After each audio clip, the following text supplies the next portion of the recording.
बिस्मिल्लाहिर्रहमानिर्रहीम। अस्सलाम वालेकुम नाजरीन, उम्मीद है आप सब खैरियत से होंगे। प्रोग्राम गिलगित बल्तिस्तान की आवाज़ से मैं हूं आपकी होस्ट महविश मुमताज़ बेग।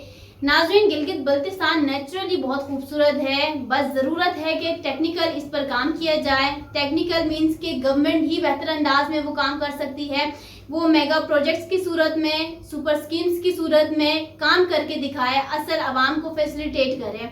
आज भी हम एक ऐसे ही मेगा प्रोजेक्ट के ऊपर बात करेंगे which is very important for whole Gilgit Baltistan but specially for Baltistan. अब चाहे ऐसे मेगा प्रोजेक्ट्स बल्तिस्तान रीजन में लगे या गिलगित रीजन में इस पर काम हो, फायदा तो गिलगित बल्तिस्तान के आवाम ही उठाएंगे और उन्हीं को फैसिलिटेट किया जाएगा। नाज़रीन, आज हम बात करने जा रहे हैं शतुंग नाला प्रोजेक्ट के ऊपर, जो कि मुशर्रफ साहब के दौर से जो है इस प्रोजेक्ट का आगाज हुआ और इसके ऊपर अभी but still it is incomplete project. इसके बैक पे what's the reason behind this, इसके ऊपर आज हम बात करेंगे और साथ ही साथ हम ये भी बात करेंगे कि ये प्रोजेक्ट कब तक कंप्लीट किया जाएगा, होगा, इन फ्यूचर क्या देखने को मिलेगा, इसके ऊपर हम काम करेंगे। क्योंकि हर अदवार की हुकूमत ने कहा कि हम काम कर रहे हैं, काम हमारे दौर में कंप्लीट होगा, आवाम को फैसिलिटेट हमारी ही गवर्नमेंट करेगी। बट ये सिर्फ हमने देखा कि दावे और ऐलानात तक रहे, काम कंप्लीट बैक पे ना होने की सबसे बड़ी वजूहात क्या है, इसके ऊपर आज हम बात करेंगे। इसके लिए हमें ज्वाइन किया है आज हमारे स्पेशल गेस्ट ने, उनका तारुफ करवा देती हूँ। स्कर्दू से हमें ज्वाइन किया है साबिक वजीर आला गिलगित बल्तिस्तान सैयद महदी शाह साहब। अस्सलाम वालेकुम शाह साहब, वेलकम टू द प्रोग्राम। अस्सलाम वालेकुम। बहुत शुक्रिया शाह साहब आपका ज्वाइन किया। नाज़रीन, नेट का इंटरनेट सर्विसेज जो है ना अभी इस वक्त स्कर्दू में बहुत पूरी तरीके से कंडीशन में कहूँगी कि है, क्योंकि हम इंटरनेट के थ्रू कोशिश कर रहे थे कि कांटेक्ट किया जाए शाह साहब से, बट सर्विसेज जो है ना वो साथ नहीं दे रही थी। उसके साथ साथ हमें दूसरे गेस्ट ने ज्वाइन किया है और हाजी अकबर तावान साहब, साबिक सीनियर वजीर गिलगित बल्तिस्तान। अस्सलाम वालेकुम तावान साहब, आपको प्रोग्राम में खुशामदीद। Thank you very much Mahvish, बड़ी मेहरबानी आपकी, थैंक यू वेरी मच। नाज़रीन, तावान साहब जो है वो बॉर्डर पे इस वक्त खरमंग उल्डिंग साइड पर वो बैठे हुए हैं और वहाँ पर भी नाज़रीन यही इशू के इंटरनेट जो है ना सर्विसेज वो साथ नहीं दे पा रही थी। उस वजह से काफ़ी मुश्किलात हुई हमें इनसे कांटेक्ट करने में, बट फिर भी जो है वो तावान साहब ने हमारे साथ ताउन किया, ज्वाइन किया आज के प्रोग्राम के लिए, क्योंकि आज का टॉपिक बहुत इंपॉर्टेंट है। शतुंग नाला, आवाम के सवालों के जवाब भी देने हैं। और तीसरे गेस्ट हाजी फिदा मोहम्मद नाशाद साहब, साबिक असम्बली स्पीकर गिलगित बल्तिस्तान, उन्होंने हमें ज्वाइन करना था, वो एक दावत में मसरूफ थे लेकिन फिर भी हमारे टाइम निकाला था, but just because of signal issues हमारा उनसे रब्ता नहीं हो पाया। अभी जब रब्ता मुमकिन हो पाया है देन उन्होंने कहा कि मैं दावत पे आया हुआ हूँ और अभी खाना खुल गया है, सो खाना खाना ज़्यादा इंपॉर्टेंट है आवाम के सवालों के जवाब देने से, तो वो अभी खाना खाने में मशगूल होंगे। नाशाद साहब जो है खाना खाने में मशगूल जब तक वो होते हैं, तब तक शाह साहब और तावान साहब हमारे साथ आप लोगों के सवालों के जवाब देने और इस इम्पोर्टेंट टॉपिक यानी कि जो शतुंग नाला प्रोजेक्ट है इसके हवाले से इंफॉर्मेशन, फैक्ट एंड फिगर्स और हकाइक पर मबनी बात आप लोगों के सामने करेंगे। तो मैं सबसे पहले यहाँ पर शाह साहब की जानिब बढ़ूंगी। एक शाह साहब, एक गैर सियासी सवाल आपसे करने जा रही हूँ, क्योंकि आवाम के पास जो अभी मिस इन्फॉर्मेशन है, मिसकंसेप्शन है अभी शतुंग नाला के हवाले से, पहले तो उसको दूर किया जाए, देन हम पॉलिटिकल क्वेश्चंस की जानिब भी बढ़ेंगे। शाह साहब, मैं तो पहले ये जानना चाह रही हूँ कि जो PC1 और PC2 है शतुंग नाला के हवाले से, उस हवाले से आप क्या नॉलेज रखते हैं, क्या बताना चाहेंगे कि PC1 क्या है, PC2 क्या है, दोनों के बीच में क्या फर्क है? क्योंकि अभी PTI की गवर्नमेंट ने, अभी हम CM साहब को देख लें, गवर्नर साहब को देख लें, PC2 के ऊपर बात हो रही है, तो पहले तो PC1 को समझना जरूरी है यहाँ पर। जी शाह साहब। ये अभी नया इन्होंने शुरू किया है PC1 और PC2। ये जब मुशर्रफ के दौर में डैम जब बन रहा था उस वक़्त ये शतुंग नाला इसमें शामिल था पार्ट 2 के हिसाब से।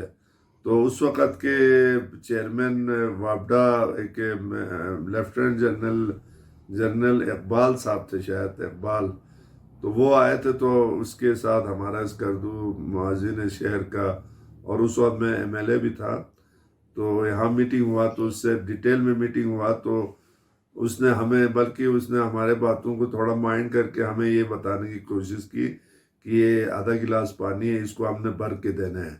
तो हमने उनसे यही कहा था, ये भरने के लिए तो आपको फिर शतू नाले को 7 लोग है, उन्होंने कहा शतू नाला तो इसके साथ ही है।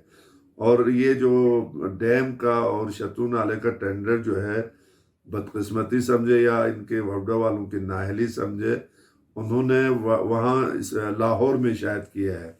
तो जिन्होंने टेंडर वो किया था उन्होंने साइट विजिट किया नहीं था। बाद में जिस ठेकेदार को, पता नहीं कोई अशरफ नाम या कोई नाम को मुझे याद नहीं है, तो उसको जब ठेका मिला तो वो जब इधर आया तो उसको पता चला यार ये तो बहुत ही मैंने कम रेट लगाया, तो उन्होंने अपने असर रसूल से उसको मतलब पोस्टपोन किया, उन्होंने उसको ख़त्म नहीं किया, कहा जी हम दूसरे उसमें करेंगे।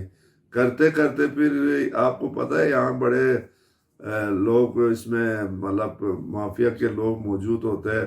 फिर उन्होंने वाइल्ड लाइफ वालों से वो करके कहा जी अगर ये बनेगा तो वहाँ जो रीच है, रीच को नुकसान पहुँचेंगे। तो अब रीच के नुकसान को देख के यहाँ शहर में बसने वाले 3.5 लाख आवाम को तो नहीं मारा जा सकता है। और उस वक़्त भी काफ़ी हमने वो किया। फिर जब मैं वज़ीर आला था तो उस वक़्त मरकज़ में हुकूमत मुस्लिम लीग नून की थी, तो उनका वज़ीर उमूर कश्मीर आया इधर, उनके साथ वज़ीर में मैं भी शामिल था।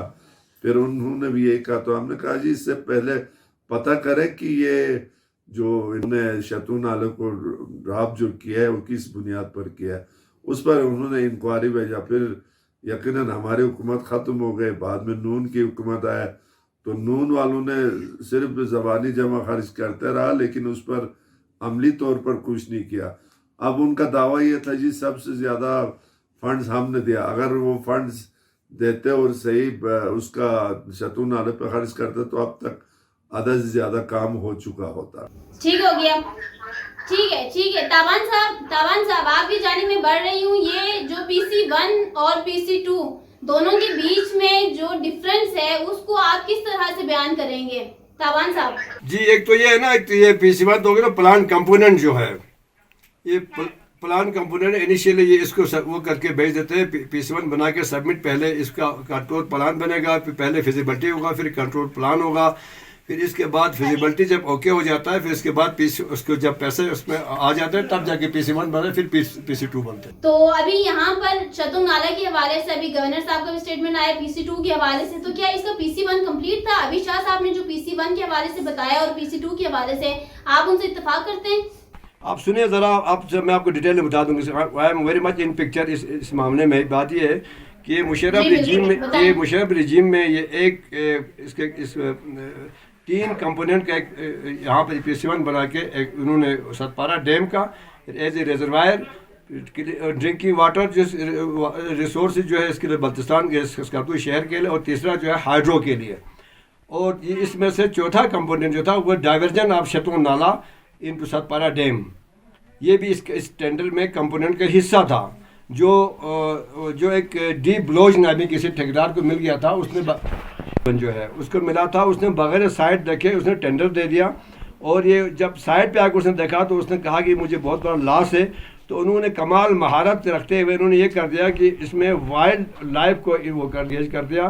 करने के बाद वाइल्ड लाइफ वालों ने बताया कि यहाँ पर 60-70 रीच रहते हैं जुसाई में, ये जंगली हयात नापेद हो जाएगा, लिहाजा ये कंपोनेंट नहीं बना जाए। अब ये इस मुल्क में ऐसी चीज़ें हैं, आप देख लो कि चंद पैसों की एवज में इन्होंने महकमा जंगली हयात ने एनवायरनमेंट वालों की सर्टिफिकेट दिया कि यहाँ पर नहीं बनना चाहिए। उसके बाद जब उसने सतपारा डैम बन गया, हाइड्रो चल गया, और लेफ्ट राइट LBC और RBC left right bank canal और राइट बैंक कैनाल जो 2 चैनल बने, वो भी अभी फुली फंक्शन नहीं है, जगह जगह टूटा हुआ है, जिसमें से यहाँ काफ़ी डेजर्ट्स इसके सराउंडिंग में जो डेजर्ट है इसके स्कर्दू शहर के, उनको आबाद करना था बैरन लैंड्स को। अब वो भी मुकम्मल नहीं है, काम मुकम्मल है, उस पर अभी पानी उसमें नहीं छोड़ा हुआ, क्योंकि शतों आएगा पानी रिजर्वायर में काफ़ी होगा, तब जाके लेफ्ट राइट और लेफ्ट कैनाल राइट और लेफ्ट कैनाल के लिए पानी इसमें सप्लाई होगा। इसमें उसके बाद जब हमारी गवर्नमेंट है तो हमारे उस वक्त के हमारे गवर्नर साहब थे बर्जीस ताहिर साहब, हमने इनको साइड पे ले गया और हमने कहा कि ये तो हमारे ये अधूरा है, जब तक शतों डाइवर्ट नहीं होगा इसमें पानी में इतना पानी तो नहीं होता है। इससे हमारे ना बिजली 17 मेगावाट आज तक नहीं हुआ वापडा ने दिया, 17 मेगावाट नहीं दिया, कभी 8 कभी 9 कभी 10 से ऊपर जनरेशन नहीं हुआ। तो ये उसके बाद इनको उन्होंने हुक्म दे दिया कि इसकी दोबारा P1 बना जाए। तो जनरल मुजम्मिल साहब ने कमाल जब ये तशरीफ लाए एज ए चेयरमैन वापडा, तो इन्होंने बड़ी मेहरबानी करते हुए जनरल साहब तशरीफ लाए हमारे पास। हमने इनको बुलाया था GB हाउस में, मेरे पास ये वाटर पावर की मिनिस्ट्री भी थी। तो जनरल साहब से हमारा वहाँ पर बिल मुशाफा हमारा वो हमने अपने डिमांड रखते हुए जनरल साहब ने बड़ी मेहरबानी, उन्होंने हमारा हल्का को सर्व किया था। तो जनरल साहब ने मेहरबानी करते हुए इसकी P1 बना के भेज दिया था। और शुरू में इसका जो पैसा इसको ADP ने अरेंज किया था, उसके बाद ये पता नहीं ये पैसा कहाँ गया है। ये स्कीम जो है ये सतपारा अभी जो गवर्नर साहब ने स्टेटमेंट दिया है PC2 के हवाले से, उसको आप क्या कहते हैं? ठीक किया उन्होंने? PC1 ही अभी नहीं बना है, तो PC2 कहाँ से बनेगा? PC2 उसके बाद बनेगा, इसके बाद PC4 बनेगा जब इसमें एम्प्लॉयज भर्ती करेंगे। तो अब PC1 अभी तो इन्होंने साहब आई एग्री विद यू। अब यहाँ पर अगर हम ये बताते हैं कि भाई PTI की गवर्नमेंट क्या खेल खेल रही है आवाम को, कौन कौन से तरीके के लॉलीपॉप उनके हाथ में पकड़ा रहे हैं, तो फिर PTI वाले जो है हम पर चढ़ जाते हैं कि आप जातियात पर आ रहे हैं, आप कैरेक्टर पर आ रहे हैं। उनके डिफेंड के लिए उन्हीं के बंदों को बुलाया जाए तो फिर खाना अजीज हो जाता है। आवाम के सवालों से ज्यादा स्टेटमेंट दे देते हैं, स्टेटमेंट के बैक पर जो हकाइक है उसका पता नहीं है किसी को यहाँ पर। तो एक बहुत बड़ा सवाल कि PC1 जो है स्टिल इनकम्प्लीट है, PC2 के ऊपर बात कैसे आई? ये महवीज साहिबा ये इसके ये 2018 के बाद ये बहुत बड़ा अलमिया है। इनको मरकज में कुछ नहीं पता, तो यहाँ क्या पता होगा। वज़ीर आज़म साहब 3 दफ़ा तशरीफ लाए गिलगित, और जो बादशाह जामिर बादशाह डैम का ऑलरेडी पहले इफ्ताह हुआ था, पैसा हमारे ज़माने में दिया। चले मैं इसके ऊपर आती हूँ, ठीक हो गया, इसके ऊपर आती हूँ। शाह साहब, अभी आपकी बात से जो है वो अभी ताबान साहब ने भी इत्तेफाक किया कि PC1 ही कंप्लीट नहीं है, PC2 पर कहाँ से आ गया ना, समझ से बालातर है। गवर्नर साहब ऐसे स्टेटमेंट क्यों दे रहे हैं? PTI की गवर्नमेंट को क्या हो गया है? नहीं, ये देखो ना, PC1 या PC2 की बात तो वो पहले ये स्कीम मंजूर था, तो उसमें सब उन्होंने सर्वे भी किया था ना, सर्वे करके ये सब। अब ये इसको शायद नए सिरे, तो इसका तफसीली जवाब तो आप वज़ीर आला से ले, क्योंकि एग्जीक्यूटिव पावर वज़ीर आला के पास है। गवर्नर ने वैसे एक अखबारी बयान दिया है, तो ना गवर्नर PC1 बना सकते हैं ना PC2 वो बना सकते हैं। अगर ये बनाएगा और इसकी कोई वो है तो वो तो वज़ीर आला के पावर का है। फिर ये जो स्कीम है ये कोई छोटा स्कीम नहीं है कि गिलगित बल्तिस्तान की बजट से बने, ये बड़ा स्कीम है, फेडरल SDP में इसको करना पड़ेगा। तो इसके लिए वो आप नहीं, वो वैसे बैठने से कभी कभार वो मीडिया में इन रहना चाहते हैं। आपको पता है ना, सिर्फ इस गवर्नर की बात नहीं, सूबे के जो चारों जो गवर्नर हैं उनके पास भी तो कोई इख्तियार नहीं है, सिर्फ डाकिया का काम करना इनका काम है। मरकज और सूबे का जो राब्ता है, अब उसने जाहिर है हमारे यहाँ का हल्के का है और फिर हमारा राजा है, तो उसने सोचा होगा चलो मैं भी बयान दे दूंगा और उंगल काट के शोधा में शामिल हो जाएंगे। वरना इसमें ना गवर्नर कुछ कर सकते हैं ना गवर्नर की पावर में है। ठीक है ना जी, ये जो कुछ है, ये जो कुछ करना है, जब तक वज़ीर आला इस पर ना बयान दे और वज़ीर आला इस पर तफसीली बात ना करे, तब तक आप मेरे बयान भी आप ले सकते हैं, आम आदमी का भी ले सकते हैं, लेकिन इसके श्योरिटी तो वज़ीर आला को देना पड़ेगा। आपको अभी अवाम बेवकूफ़ नहीं, अवाम समझते हैं कि गवर्नर के क्या पावर है और वज़ीर आला के क्या पावर है, वज़ीर आज़म के क्या पावर है। अगर गवर्नर साहब वाकई में ये मरकज़ का ये नुमाइंदा है, इसको मैं मानता हूँ, गवर्नर में अगर पावर है और वो वाकई में हमारा नुमाइंदगी कर सकते हैं, तो उसको चाहिए सबसे पहले बिरजिस ताहिर ने जो फेडरल SDP का जो टेंडर वजारत उमूर कश्मीर में वापस ले गया, उसको कम से कम दोबारा लाया, तो फिर हम मानेंगे जी गवर्नर ने बड़ा अच्छा काम किया। तो मैं कहता हूँ इसके स्टेटमेंट में कोई वजन नहीं है। ये कि उन्होंने ऐसे सियासी, मैं आपको बता दूँ माजरत के साथ, गवर्नर किसी चपरासी का पोस्टिंग नहीं कर सकता है। अगर ये चपरासी का भी पोस्टिंग करना है तो वज़ीर आला ने करना है। Executive power A to Z जो है ना वज़ीर आला के पास होता है। चले, ये आप बात कर रहे हैं कि अगर आपकी गवर्नमेंट दोबारा आई, शाह साहब आप बात कर रहे हैं कि अगर आपकी गवर्नमेंट दोबारा आई तो आप शतून नाला को प्रायोरिटी पे रखेंगे। पहले भी आपकी हुकूमत गुजरी है, आप वजीर आला रहे हैं गिलगित बल्तिस्तान की तारीख में पहले वजीर आला। आपके दौर में ये काम मुकम्मल क्यों नहीं हो पाया, वो जरा वजह बताएं उसकी।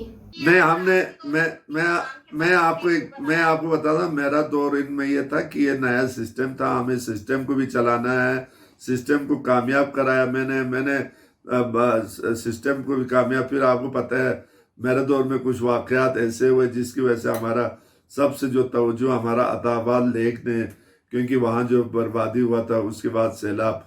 बात यह है कि ये मैं आपको एक बात, अब हमारे जितने स्कीम थे उस पर मुस्लिम लीग नून के वज़ीर आला ने अपना ताकती लगाया। अब इनका स्कीम पे आइंदा हमारा हुकूमत आएगा, हम ताकती लगाएंगे। यहाँ क्रेडिट और उसकी बात नहीं, ये कोई एक महीने में बनने वाली स्कीम नहीं है। इसमें कम से कम 3, 4, 5 साल, सुने ना, 4, 5 साल, 7 साल लग सकते हैं, इसलिए कि देवसाई में सिवाय 3 महीने के आप काम नहीं कर सकते हैं। उसके बाद बर्फबारी में तो कटा रहता है। तो ये कोई छोटा स्कीम नहीं है जिसके लिए कोई भी, अभी इन्होंने PC1 PC2 बनाया ना, ये मेरा चैलेंज है क्या ये PC2 और PC1 एक साल में ये करेगा? एक साल में इसलिए नहीं हो सकते, 2 साल में इसलिए नहीं हो सकते। आप 12 महीनों में से 3 महीना आप निकालें, बाकी 9 महीने तो ये बन रहते हैं दिवसाई। अच्छा शाह साहब अगर मैं यहाँ पे आपसे ये कहूँ कि अगर ये गवर्नमेंट PTI की गवर्नमेंट शतून नाले का प्रोजेक्ट कंप्लीट कर देती है अपने टेन्योर में रहते हुए, और आपने चूंकि आपसे नहीं हो पाया था, अगर वो कर देते हैं तो ये उनकी काबिलियत और आप लोगों की नाकामी समझें फिर इसको? नहीं, ये इसमें खामी और कामयाबी की बात नहीं है, इधर पैसे इन्वॉल्व है। जब पैसे मिलेंगे शतून नाले को, अच्छा हमारे दौर में बजट बड़ा कम था, अभी आहिस्ता आहिस्ता बजट बढ़ गया। अभी इसमें ऐलान, फिर जैसे वज़ीर आज़म ने वहाँ 1300 अरब कराची में ऐलान किया था, क्या मिला? बात यह है यहाँ किसी की नाकामी और कामयाबी की बात नहीं है, ये बनते बनते 10 साल लगेगा, कंप्लीट होगा तो पता नहीं किसकी गवर्नमेंट हो गई। बात यह है कि अभी क्योंकि पावर और उसके लिए ये लोग बड़े दावे करते हैं। और आपने सुना होगा मुस्लिम लीग नून की हुकूमत जब आए तो उन्होंने 100 दिन का अपना तरजीह उसका ऐलान किया। उसमें सबसे पहले वो था, बिजली था। क्या वो कर सके? नहीं कर सके। हमें देर जब ये जो शतून नाला किसी की कारकर्दगी वो नहीं होगा, कल ये करते करते इसका वो बनते इनका टेन्योर खत्म हो जाएगा। बात ये है कि मैं इसको इसलिए नहीं मानता हूं क्योंकि उस वक्त ये सिर्फ डैम का काम हो रहा था, बाद में ये हुआ। मैं आपको बार बार ये कह रहा हूं ना कि अभी भी मैं आपको बता रहा हूं, यहाँ मतलब गिलगित बल्तिस्तान के CM कुछ भी नहीं कर सकते जब तक इसको फेडरल SDP में ना लाए और वज़ीर आज़म इसका सही एक्शन ना ले ले। तो दूसरी बात यह है कि इन्होंने ये जो 2.5 अरब 3 अरब का जो स्कीम गिलगित बल्तिस्तान को ऐलान, और साथ ये भी कहा कि ये 5 साल है, तो इसका मतलब है 2 साल में तो इनकी हुकूमत खत्म होगा, तो नेक्स्ट गवर्नमेंट आएगा तो पता नहीं ये पैकेज रहेगा नहीं रहेगा। ये अब पार्टी का मसला नहीं है, ना ये पीपल्स पार्टी है। इसको फेडरल में चाहिए कि इसको वो उठाए। अभी वज़ीर आला जो है अच्छा इकदाम अभी तक तो कर रहा है, इसको चाहे। और जो हमारे बल्तिस्तान रीजन के जितने 11-10 जो भी वजीर बने, अब उनका काम है कि बाकी छोटा मोटा पोस्टिंग और उसके पीछे लगने से बेहतर है शतून नाले पर ये लोग काम करे और इसका मतलब स्कीम अप्रूव हो जाए तो काम हो जाएगा। आपको मैं एक बात बता दूं, आप बार बार ये नाकामी, चलो हम नाकाम हुए, इससे क्या फर्क पड़ेगा? ये कामयाब हुए, क्या फर्क पड़ेगा? जितना इस गिलगित बल्तिस्तान के लिए जो पैकेज जो इदारे बने सबसे ज्यादा पीपल्स पार्टी ने बनाया, क्या उसका कोई कदर करके लोगों ने वोट दिया? इस टॉपिक को आप छोड़े कि इसमें ये कब कंप्लीट होगा वो वक्त आपको बताएगा। इसमें अभी ये 1 साल में मुकम्मल करें, मैं PTI में ऐलान करता हूँ। ये कोई आपका जो सवाल है ना, ये कोई बार बार आप इसको क्रेडिट, और उसमें जब बनेगा तो आपको भी पता चलेगा जिंदगी रहे तो इंशाल्लाह मेरा जिंदगी रहे। नहीं, मैं अभी आपको एक बात बता दूं, ये मैं आपको आज बता रहा हूं, क्या ये शतून नाला PTI इस 5 साल में बना पाएगा तो वक्त आएगा दोबारा आप मुझसे इसके बारे में सवाल करें। बाकी तो इस वक्त मैंने पहले भी कहा, इस वक्त ये क्रेडिट ना ये लोग बनाए, अच्छी बात है, हमने इतना चीज यहाँ पर बनाया, हमने क्या कुछ नहीं किया, ठीक है नहीं, हमारा बिसात में जो था हमने किया, अब इनका बिसात में है तो करें, उसमें हमें कोई उनके मुखालिफत में नहीं है ना, तो हम उनको वेलकम करेंगे।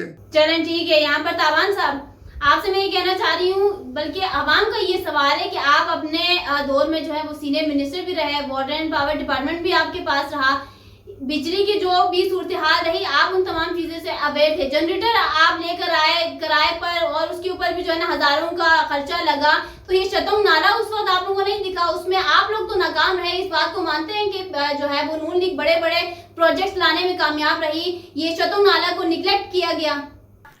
सुने देखिए जी, आप एक तो होता है पीएचडीपी का जो फेडरल हमें फाइनेंस करती है, एक होता है हमारा एडीपी का एनुअल डेवलपमेंट प्रोग्राम जो है, जो हमारा एनुअल डेवलपमेंट प्रोग्राम जो पीपल पार्टी के दौर में 6 अरब रुपए था, उसको हम इन्हांस करके ले गया 21 अरब रुपए पर, जो डेवलपमेंट की मैं आपको बात कर रहा हूँ। और जो अब जब हम छोड़ के आए तो 68 अरब रुपए सेलिंग पर हमारा बजट हम छोड़ के आया है। आज इमरान खान साहब 350 अरब रुपए का अगर ये ऐलान फरमा रहे हैं और वही 5 साल के लिए, जबकि दुनिया जानती 2 साल से जाए इनकी हुकूमत ही नहीं फेडरल में, बाकी 3 साल का पैसा कौन देगा। हम जो अगर 60 अरब भी दे 70 अरब भी दिया 1 साल का, तो इसको आप मल्टीप्लाई करें 5 साल पर 350 अरब वैसे भी बनता है। ये इसमें कोई ख़ास कमाल मेहरबानी नहीं किया है। और दूसरी बात आपको मैं बताऊं कि ये बड़ा अलमिया है कि जो बयानात वगैरह देखे देते हैं इनको पता नहीं है। मैं आपको ये बता रहा हूं कि हम ये पीएचडीपी में ये हमसे पहले का था, हम लोगों ने जनरल साहब को बता दिया, चेयरमैन वापडा को बता दिया, उन्होंने PC1 फ्लोट किया, PC1 कब कर दिया, और इसमें एडीबीपी ने कहा था कि हम इसको फाइनेंस करेंगे। उसके बाद आपको पता है हमारे सिस्टम में ब्यूरोक्रेटिक चाले होता है। मीनवाइल इंडिया ने इस पर ऑब्जेक्शन कर दिया कि हमारा डिस्प्यूट एरिया है, तो इसने एडीपी ने कहा था हम आपको पैसा हाइड्रो के किसी और में मत दे देंगे। ये बिल्कुल तैयार था। इसमें इंक्वायरी हेल्ड करके बर्जिश ताहिर ने उस इंक्वायरी को फाइनल करके इस पर दोबारा PC1 लगा, और दोबारा PC1 वापडा ने PC1 बना के भेज दिया। उसके बाद हमारी गवर्नमेंट ऑलमोस्ट ख़त्म होगी। और आपने ये फरमाया कि बिजली, जब मैं निकला हूँ हमारा 30 जून को हमने ख़त्म किया हमारी गवर्नमेंट 5 साल। उस वक्त 30 जून तक आप स्कर्दू में किसी से पूछ लें, स्कर्दू में लोड शेडिंग टोटली हमने ख़त्म कर दिया था। और आप ये फरमा रहे हैं कि चूंकि यहाँ पर सारा इन्हिसार हाइड्रो पर है, तो हाइड्रो में ये है कि यहाँ पर पानी जो है सर्दियों में कम हो जाता है, गर्मियों में पानी आ जाता है। जब बर्फ़ पिघलता है, नालों में पानी आता है, तब जाके हाइड्रो चलती है। और गर्मियों में अगर 20 मेगावाट गर्मियों में मिलना है तो 5 मेगावाट सर्दियों में जाता है। लिहाजा हमने इस डिफिशिएंसी को पूरा करने के लिए 4 महीने 1 मेगावाट के एक खरीद के और 3 किराए पे लाया। आप कह रहे हज़ारों नहीं लाखों रुपए दिए, 18 लाख रुपए पर मंथ किराया दिया है, और डीजल की मद में भी दिया है। और हमने लोड शेडिंग ऑलमोस्ट फ्री कर दी। डीजल तेल की मद में कितने अखराजात इसके ऊपर किए गए, और एक जो है ना शतुंग नाला के ऊपर काम करने से कासिर बैठे आप लोग। नहीं, शतुंग नाल में आपको मैंने बता दिया ना, शतुंग नाल ये पीएचडीपी का है या फेडरल का है, ये एडीपी का नहीं है। फेडरल के लिए हमने इस पे जो इंक्वायरी कंडक्ट करने के बाद फिर भी इसमें चेक एंड बैलेंस नहीं हुआ। आपने कहा कि बगैर देखे जो है ना इसके ऊपर काम किया गया इस तरह से। अगर ये गवर्नमेंट, अगर ये चीफ मिनिस्टर जो है खालिद खुर्शीद साहब अपने टर्न्योर में रहते हुए शतुंग नाला का काम जो है कंप्लीट कर देते हैं, तो क्या आप ये मानने को तैयार हैं कि आप लोगों की नाकामी रही और उनकी काबिलियत ही है? अब आप देखो जी, हम तो कहता है खुदा करे कोई भी हुकूमत कामयाब हो जाए और सिलसिला चलता रहे, एक हुकूमत कामयाब। सर यहाँ कामयाब नाकाम की बात ही नहीं, यहाँ तो आवाम से सिंसियरिटी की बात है ना। आवाम के साथ कितना सिंसियर है, आवाम के इश्यूज को कितना प्रायोरिटी देते हैं। आप सुने ये जो सतपारा डैम बनाया, ये स्कर्दू के सिर्फ 54,000 लोगों के लिए सतपारा डैम बनाया था। इस वक्त स्कर्दू शहर की आबादी 3 लाख है, और हर साल 4,000 नए मकानात, नए शॉप्स और नए इंडस्ट्रीज लग जाता है यहाँ पर। लिहाजा देखिए बिजली की डिफिशिएंसी तो हर हाल में रहेगा। ये तो नवाज शरीफ ने 11,000 मेगावाट सीपेक से डालकर आज भी डिफिशिएंसी है पूरे मुल्क में। 11,000 मेगावाट डाल के 40 अरब रुपए 30 अरब रुपए इस पर खर्चा करके भी ये डिफिशिएंसी तो रहेगा। आबादी बढ़ती रहेगी और बिजली की डिफिशिएंसी होती रहेगी, इसलिए इसको लोकली मैनेज करना पड़ता है। हमने मैनेज किया, हमने पूरा बल्तिस्तान के सराउंडिंग से। ये मैंने इस गवर्नमेंट का जिक्र इसलिए किया ना ताबान साहब, इस गवर्नमेंट का जिक्र इसीलिए किया था क्योंकि आप लोग तो अभी तक PC1 पे बैठे हुए हैं कि PC1 इनकम्प्लीट नहीं है, उसके ऊपर आप लोग बात कर रहे हैं। यहाँ तो PTI की गवर्नमेंट PC2 पर पहुंच गई है। हम भी इधर ही एक मैदान भी है, घोड़ा भी है। इनका टर्न्योर मरकज में 2 साल का है। अब ये PC1 अभी तो इन्होंने फिजिबिलिटी के लिए वो अप्रूव किया, फिजिबिलिटी के लिए, फिजिबिलिटी बनेगा, पता नहीं साल में फिजिबिलिटी रिपोर्ट आएगा। हमने अपने दौर में इसमें ये यरकन शीगर रोड हमने इसके रखा था 5-6 करोड़ रुपए हमने फिजिबिलिटी अभी तक नहीं हुआ है। ये फिजिबिलिटी होगा, फिजिबल होगा, उसके बाद जनाब अली इसको फिर PC1 बनेगा, फिर पैसा आएगा, फिर टेंडरिंग होगा, फिर काम शुरू होगा। ये कोई 7-8 सालों का प्रोजेक्ट है, ये ऐसा नहीं है कि। अच्छा ताबान साहब, यहाँ पर तो आपने पूरा प्रोसेस बता दिया ना कि भाई कितना टाइम लगता है ऐसे प्रोजेक्ट के ऊपर काम होने के लिए, लेकिन PTI वाले ये कहते हुए नजर आ रहे हैं कि भाई अभी PC2 तैयार हो गया है, बस अप्रूवल हो गया, नोटिफिकेशन आने वाला है, बस महीने के अंदर काम होगा और आई थिंक इसी साल वो तो रोजगार भी दे दें। खुदा कर ऐसा ही हो। ये जमीनी हाइड्रो का बिजली तो नहीं आएगा, कोई आसमानी बिजली गिरे तो अलग बात है, पर ख्याल में हाइड्रो का बिजली तो नहीं आएगा, कोई आसमानी बिजली आ जाए तो अलग बात है मेरे हिसाब में। हिसाब मौजा हो जाए, कोई मेडिकल हो जाए तो वो अलग बात है। चले सही, अगर यहाँ पे नाज़रीन नाशाद साहब होते तो आई थिंक वो बता सकते इस हवाले से, क्योंकि वो हर हुकूमत के साथ रहे हैं, चीफ एग्जीक्यूटिव पे रहे हैं, काउंसिल के मेंबर भी रहे, असेंबली के मेंबर भी रहे, अभी इस गवर्नमेंट के साथ भी हैं। तो अगर वो हमारा प्रोग्राम जो है वो खाने से ज्यादा उसको जरा इंपॉर्टेंट दे देते, अवाम के जो ये इशू था इतना बड़ा, इसके ऊपर अगर बात करते तो वो इसके ऊपर क्लैरिफाई हमें दे देते कि गवर्नमेंट ये गवर्नर साहब ने जो है वो PC2 के हवाले से क्यों बात की है, PC1 इनकम्प्लीट वाकई इनकम्प्लीट है, अपग्रेडेशन किया है या फिर जो है ना इसमें एडिशन कुछ किया है या नहीं। बट खैर अगर उन्होंने प्रोग्राम ज्वाइन नहीं किया देन अब जो है शाह साहब और ताबान साहब बोलने का हक जरूर रखते हैं। अभी लास्ट क्वेश्चन की जानिब बढ़ती हूँ शाह साहब, मैं जानना चाह रही थी कि क्या आपको लगता है कि अभी इस गवर्नमेंट PTI जो अभी गिलगित बल्तिस्तान में है, फेडरल की बात नहीं कर रही, गिलगित बल्तिस्तान में मौजूद है, क्या चतुंग नाला प्रोजेक्ट कंप्लीट कर पाएगा या क्या फ्यूचर देखते हैं चतुंग नाला का? इसको इसी तरह दूर किया जाए, ये फेडरल SDP है और इसका टेंडर हो जाए, टेंडर होने के बाद ये बनेगा 5-6-7 साल में, ठीक है ना जी। मेन चीज अब वज़ीर आज़म आके इधर ऐलानात करके जाते हैं, उसने पहले भी ऐलान किया सब कुछ।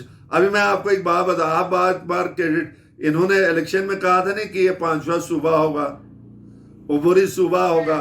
अभी वो कौंसिल का इलेक्शन के शेड्यूल का ऐलान कर रहे, तो उस कौंसिल का क्या पावर है? जो जहां सूबा बनाए उस कौंसिल की तो जरूरत नहीं है। हम तो ये कहते हैं अगर ये बनाए तो अच्छी बात है, हम उनको वेलकम करेंगे ना, कौन सा हम उनको कहेंगे आपने गलत किया। इस वक्त ये पार्टी की नहीं है, इस वक्त पूरा स्कर्दू में, और फिर स्कर्दू के जितने मैंने हमारे, मैं आपको माजरत के साथ अगर मेरा पैगाम उन तक पहुंचे, स्कर्दू में अस्पताल हुआ 1, कॉलेज हुआ 2, बिजली हुआ 3, पानी हुआ 4, इसमें आए दिन हर महीने में हर साल में 500 मकानात बनते हैं, 500 कनेक्शन चाहिए, और वहाँ के जो MNA है 10 रुपये देने के लिए कोई तैयार नहीं है।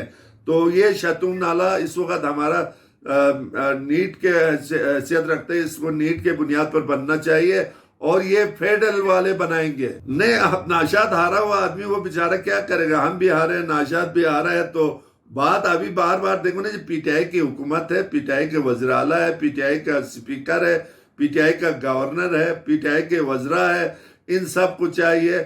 और सबसे बड़ी बात है कि गिलगित बल्तिस्तान के कैबिनेट में सबसे ज्यादा शेयर बल्तिस्तान का है, यही वजीर वहां आवाज उठाए और इसको फेडरल SDP मिला है, बस खत्म। तो यही तो मैं कह रहा हूँ ना, इसीलिए उन्होंने जब इलेक्शन था तो इन्होंने उमर कश्मीर ने तो यहाँ स्कर्दू में कम से कम 20 कॉलेजेस का ऐलान किया था, 100 स्कूल का ऐलान किया था, ठीक है नहीं जी, तमाम बिजली घर का ऐलान किया था। वो तो ऐलान का ऐलान, अभी बात यह है शतून नाला अब बनाना पड़ेगा, कोई भी हुकूमत आए मरकज में। चलें, अभी फिर लास्ट में क्या आप इसके ऊपर रोशनी डालेंगे, कोई मैसेज या फिर गवर्नमेंट को कोई सजेशन, चतुंग नाला को किस तरह से देखें, ऐसे ही छोड़ के रखें या आप उनकी गवर्नमेंट आने का वेट करें, क्या करें? अभी देखो जी, मैं आपको बात बता दूं, हमारे यूथ को शतूंग नाला से या बिजली से नहीं, इनको रोजगार चाहिए, वो बेरोजगार है सब। अच्छा, आए साल बेरोजगारी, हमारे यहाँ ये इलाका गरीब इलाका है, वालिदैन अपने बच्चों को पढ़ाते हैं तो कल कोई नौकरी मिले, तो हमारे जो यूथ है वो बेचारे इस परेशानी में है कि डिग्री लेके बाजारों में फिर रहा है। तो मेरा पैगाम ये है, इस गवर्नमेंट को भी पैगाम है कि गिलगित बल्तिस्तान में जो मेन मसला है, जो ये शतून नाला तो सिर्फ स्कर्दू का मसला है ना, बाकी गिलगित बल्तिस्तान में जो मेन मसला है वो बेरोजगारी है। अगर मजीद बेरोजगारी रहेगा तो बड़ा मुश्किल हालात पैदा होगा। चलें जी, ठीक हो गया। ताबान साहब, लास्ट में आप क्या फ्यूचर देखते हैं शतुंग नाला का, कैसे काम होना चाहिए और क्या ये गवर्नमेंट कर पाएगी या फिर नेक्स्ट गवर्नमेंट के ऊपर जो है ना ये आएगा, क्या देखते हैं? देखिए महफिज, ये काम सिर्फ कागजी है और ज़बानी हाथ पर काम साइड करना पड़ता है। एक तो बड़ा हार्ड साइड है यहाँ पर। अभी मैंने पहला आपको कर दिया, अभी तो सिर्फ इन्होंने फिजिबिलिटी रिपोर्ट के लिए मेरे ख्याल में शायद 5-10 करोड़ रुपए, जितना भी मुझे आई एम नॉट श्योर कि कितना रखा हुआ है। फिजिबिलिटी मीन्स ये फिजिबल है कि नहीं। अभी तो पहला ये देखना कि ये फिजिबल है कि नहीं है। अभी इस फिजिबिलिटी के बाद PC1 बनेगा, फिर पैसे मैंने आपको कहा पैसा आएगा। और ये इसके मैं मीर साहब के मीर तकी मीर के एक गज़ल से मैं इसका इख्तिताम करता हूँ। किसी ने मीर तकी मीर किसी दोस्त ने पूछा, यार आजकल मीर साहब नज़र नहीं आता है, तो उसने जाके मीर तकी मीर को बताया, मीर साहब फलाना दोस्त कह रहा था कि आप नज़र नहीं आता है आजकल। तो मीर साहब ने कहा कि ये होगा किसी दीवार के साये के तले मीर, क्या काम मोहब्बत से इस आराम तलब का। इस पार्टी से डेवलपमेंट को काम ही नहीं है। मीर तकी मीर वाला बात है, क्या काम मोहब्बत से इस आराम तलब का। तो ये डिलीवर करना, गवर्नेंस करना, ये इनकी बस के रोग ही नहीं है। Let's hope for the good days. इंशाल्लाह उम्मीद पे दुनिया कायम है। और खुदा करे, हम तो अपने कहते अहम प्रोजेक्ट बनना चाहे, ये कोई भी बनाए, कोई NGO बनाए, कोई BOT पे बनाए, कोई गवर्नमेंट बनाए, हमें हर हाल में शतुंग बनना चाहिए। ये हमारी लाइफ लाइन है। गिलगित स्कर्दू रोड के बाद स्कर्दू शहर वालों की लाइफ लाइन नहीं है। चलो okay, thank you so much Madisha साहब एंड अकबर ताबान साहब फॉर जॉइन अस। और नाज़रीन, आज का प्रोग्राम जैसे कि मैंने कहा कि नेट सर्विसेज साथ नहीं दे पा रहा था और नेटवर्क भी साथ नहीं दे रहा था, लेकिन उसके बावजूद जो है वो अकबर ताबान साहब मैंने कहा बॉर्डर पे बैठे थे। बट चूंकि ये आवाम के लिए, स्पेशली बल्तिस्तान स्कर्दू के आवाम के लिए बहुत इंपॉर्टेंट टॉपिक था, जब इसका प्रोमो ऑन एयर किया गया, बहुत से लोगों ने बस कहा कि इसका हमें जवाब चाहिए कि नून लीग ने अपनी गवर्नमेंट के दौर में अकबर ताबान साहब सीनियर वजीर रहे, उन्होंने काम क्यों नहीं करके दिया, आवाम के साथ संसेर नहीं थे, या फिर जस्ट जो है वो आवाम की वोट के साथ खिलवाड़ था। मादिशा साहब के ऊपर बात की गई कि भाई उन्होंने जब वो तो पहले वज़ीर आला बने गिलगित बल्तिस्तान के, क्यों नहीं काम करके दिखाए, क्यों नहीं शतुंग नाला को कंप्लीट किया गया। और अभी यहाँ पर जो है गवर्नर साहब या कोई भी सीनियर मिनिस्टर जो है अगर कोई स्टेटमेंट पास करते हैं तो सियासत के बेस पर जो है उनको ट्रोलिंग किया जा रहा है। तो ये सवालात थे जो कि अकबर ताबान साहब और शाह साहब ने जो है ना इसको फेस भी किया, इसको बताया आवाम के सामने। बट अनफॉर्चुनेटली अगर यहाँ पर हमें नौशाद साहब भी ज्वाइन करते, खाने से ज़्यादा अजीज आवाम के सवालात को समझते, तो आई थिंक यहाँ पर दूध का दूध और पानी का पानी होता है कि क्या वाकई ये गवर्नमेंट सिंसियर है आवाम के साथ और शतुंग नाला कंप्लीट कर पाएंगे, या फिर ये भी जो है ना जस्ट एक लॉलीपॉप है, रंग तब्दील करके दिया गया है। PC1 PC2 का आता पता नहीं, PC1 कंप्लीट नहीं, PC2 के ऊपर बात की है, क्या पता PC1 जो है इन्होंने उसको यही साइन करके PC2 को कोई स्टार्टिंग किया है, कुछ इस तरह का किया होगा। लेकिन वो हकायक तभी सामने आते जब PGI का कोई बंदा यहाँ मौजूद होता, बट यहाँ पर नहीं है। तो इससे आप समझ जाएं कि लीडर कौन होता है, वोट को सिर्फ इस्तेमाल करने वाले आप लोगों के ऊपर जो है अवामी नुमाइंदे कौन होते हैं। सियासी लीडर और सियासी नुमाइंदे में भी काफ़ी फ़र्क होता है, तो इस फ़र्क को जान कर जिए। इसी के साथ दीजिए मुझे इजाज़त, इंशाल्लाह नेक्स्ट प्रोग्राम में दोबारा हाजिर होंगे, तब तक के लिए अल्लाह हाफ़िज़।